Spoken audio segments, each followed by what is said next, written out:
মানে সাংবাদিকতা জগতের এখানে সিনিয়র শামসুদ্দিন ভাই রয়েছেন। আমি এটার সাথে কখনো আমি ছাত্র রাজনীতি করেছি, জাতীয় রাজনীতির সাথে যুক্ত আছি, কিন্তু এত বড় একটা টেকনিক্যাল কাজ, এটা টেকনিক্যাল মানে লোকরা ছাড়া, সাংবাদিকরা ছাড়া চালানো খুব মুশকিল। আমি মাহমুদ আনোয়ার ভাইকে আমি রিকোয়েস্ট করলাম যে আপনি রাজশাহীতে ছিলেন দীর্ঘদিন, আপনি সম্পাদকের দায়িত্ব পালন করছেন, আপনার প্রধান সম্পাদক হিসেবে আমি ছিলাম, কিন্তু আমি তার অত সময় দিতে পারিনি। আমি ওনার কাজ দেখেছি, একটু সহযোগিতা করলে এই পত্রিকাটি, আমি বলবো যে বাংলাদেশে জাতীয় পর্যায়ে যে পত্রিকাগুলো বেরোয়, এই পত্রিকাটি একটি জাতীয় পত্রিকার রূপ, মানে এটার অঙ্গীকার এবং ঘোষণা যেটা আছে যে জাতীয় দৈনিক, এটা আসলে একটা জাতীয় দৈনিক হিসাবেই পরিগণিত ছিল, প্রতিষ্ঠিত ছিল। কিন্তু ধীরে ধীরে আমরাই জানো এটাকে সংকুচিত করে ফেললাম। এমনকি বিখ্যাত মানুষ আব্দুর রাজ্জাক চৌধুরী, দৈনিক বাংলা, বিচিত্রা, মানে তখন মাত্র কয়েকটি পত্রিকা, সেই পত্রিকায় দৈনিক বাংলা একটা সরকারি পত্রিকা, কত নাম করা লোক সেখানে সাংবাদিকতা করেছেন, নির্মল সেন থেকে শুরু করে কত বিখ্যাত লোকরা। সেই পত্রিকার ওই সময়ের সম্পাদক ছিলেন আব্দুর রাজ্জাক চৌধুরী। তাকে সম্পাদক হিসেবে দৈনিক বার্তা, নুরুল ইসলাম পাটোয়ারি, তিনি একজন ওই সময়ের একজন প্রবীণ সম্পাদক এবং বিখ্যাত সাংবাদিক, তিনি এটা সম্পাদনা করেছেন।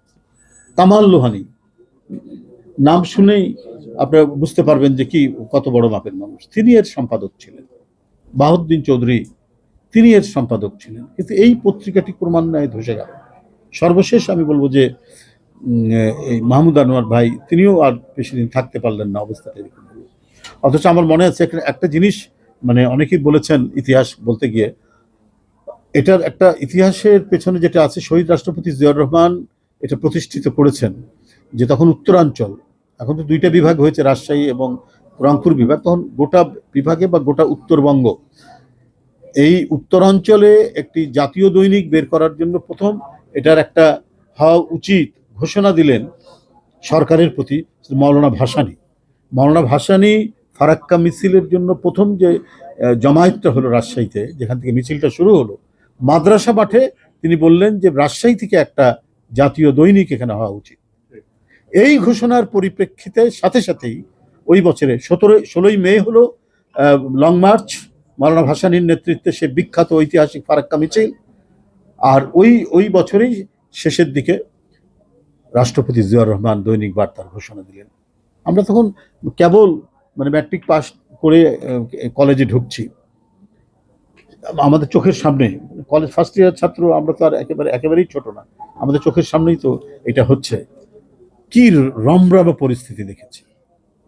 এটার সাহিত্য পাতা, এটা ছোটদের পাতা, কিশোর কুড়ির পাতা, এটাকে কেন্দ্র করে শিশু কিশোরদের সংগঠন গড়ে উঠলো, সাহিত্য পাতাকে ঘিরে কত যে সাহিত্যিক তৈরি হয়েছে, এবং যারা তখন খুব কষ্ট করে ঢাকায় পাঠিয়ে যাদের কবিতা লেখা, কিন্তু ওনারা প্রতিষ্ঠিত কবি ছিলেন, ছড়াকার ছিলেন। সৈয়দ নাজাদ হোসেন আমার বন্ধু, মারা গেছে বেচারা, পরবর্তীতে প্রখ্যাত ছড়াকার হলেন এই দৈনিক বার্তায় লিখে। কৌশিক আহমেদ এখন একটি পত্রিকা তিনি বের করেন নিউ ইয়র্ক থেকে, বাঙালি পত্রিকা বের করেন সেখান থেকে। এটা এই দৈনিক বার্তাই হচ্ছে তাদের শুরু হয়েছে। এরকম কত কবি সাহিত্যিক কিন্তু তৈরি হয়েছে। আমি যখন ইউনিভার্সিটিতে ভর্তি হলাম, জিওগ্রাফির ছাত্র, সে কি আনন্দ, প্রথম আমার একটি লেখা ছাপা হল দীপমালার কথা, ভূগোলের একটা টপিকস নিয়ে, মানে সেই আনন্দের কথা ভুলতে পারবো না। পত্রিকায় লেখা ছাপা হচ্ছে, সেটা তো একটা বিশাল ব্যাপার আমার কাছে তখন মনে হচ্ছে।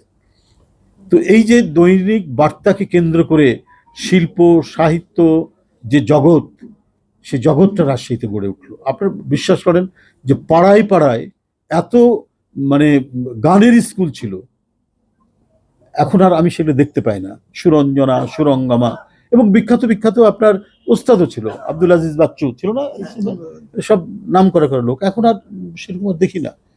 কি অদ্ভুত একটি শহর, প্রাচীনত্ব এবং নবীন তরুণদের নিয়ে, মানে এই শহরটি গড়ে ওঠা, এবং সেখানে দৈনিক বার্তার যে কি অপরিসীম ছিল, অবদান ছিল, এটা কল্পনা করা যাবে না।